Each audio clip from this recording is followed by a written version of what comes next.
Assalamualaikum warahmatullahi wabarakatuh. Hai kelas. Ya, kita jumpa lagi di pertemuan ke-14 untuk kelas 10. Kita masih akan bahas ikatan kimia itu sampai akhir semester ini.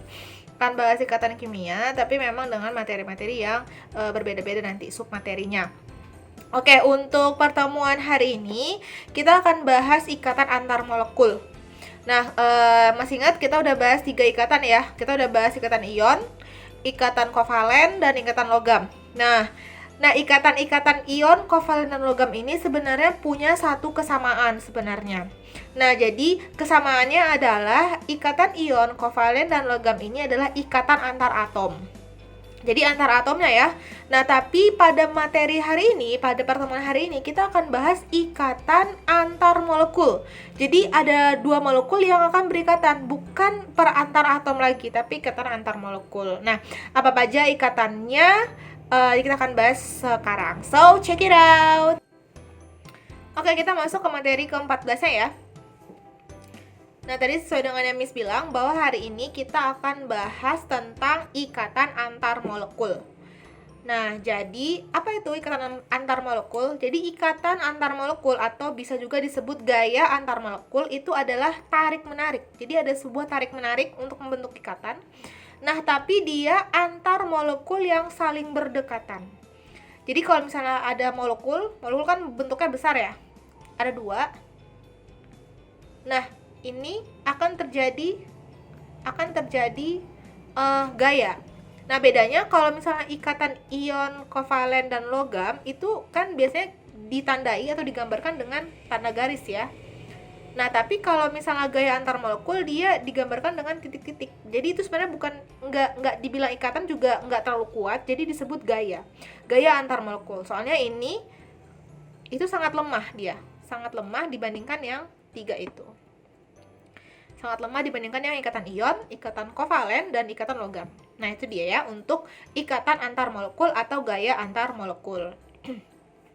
Nah, berbeda dengan ikatan kimia, ikatan kimia kayak ikatan kovalen, ionik, kovalen, dan logam itu adalah ikatan antar atom.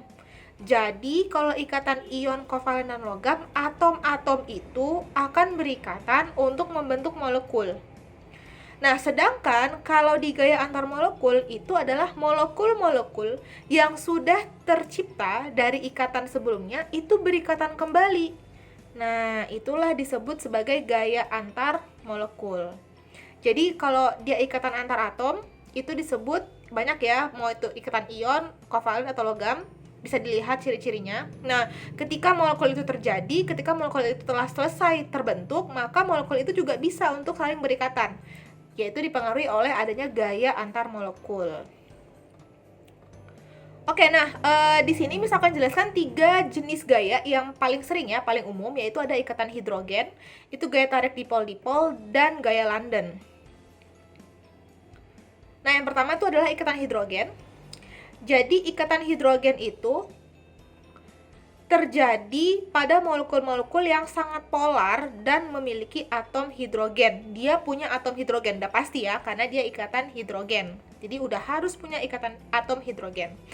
Kemudian kutub positif pada atom H berikatan dengan kutub negatif atom lain dari molekul di sekitarnya yang memiliki keelektronegatifan lebih besar, yaitu fluor, oksigen, dan nitrogen. Jadi cara cepat ngafalnya yaitu ikatan hidrogen itu selalu punya ikatan dengan molekul yang punya atom ini, yang punya atom fon atau fluor, oksigen, dan nitrogen.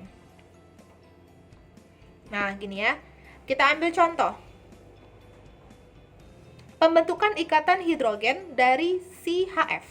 HF ini kan asam fluorida ya. Asam fluorida. Nah, antara atom H dan atom F terdapat perbedaan elektronegativitas yang cukup besar, sehingga H dan F ini adalah polar ya. Karena pembelajaran sebelumnya itu ya, Miss sudah jelaskan bahwa elektron negatif yang besar itu adalah ciri-ciri dari kovalen polar. Nah, maka HF ini adalah polar. Selanjutnya, sehingga ikatan HF sangat polar. Nah, ini sangat polar dia. Karena dia terbentuk ada kutub negatif, ada kutub positif. Nah, ada dipol, ada kepolaritasan yang negatif, ada yang positif. Nah, itu dia ya. Nah, sehingga ketika beberapa molekul-molekul HF itu akan membentuk suatu gaya. Nah, atom H yang bermuatan positif membentuk suatu gaya tarik-menarik yang relatif kuat dengan atom F dari molekul HF lain sekitarnya. Jadi, si H ini membentuk gaya tarik-menarik yang relatif kuat dengan atom F, tapi dari molekul lain. Gimana, Miss, contohnya? Nah, contoh itu seperti ini. Nah, jadi ini ada HF banyak nih. Nah, ada HF banyak. Kemudian HF-nya berkumpul ya. Ini Miss gambarkan. Kita tunggu dulu ikatan-ikatannya. Oke. Nah, misalnya ini. Kita lihat di sini. Misalnya gimana sih Miss bentukannya? Gini. Misalnya di dalam sebuah gelas beker ya.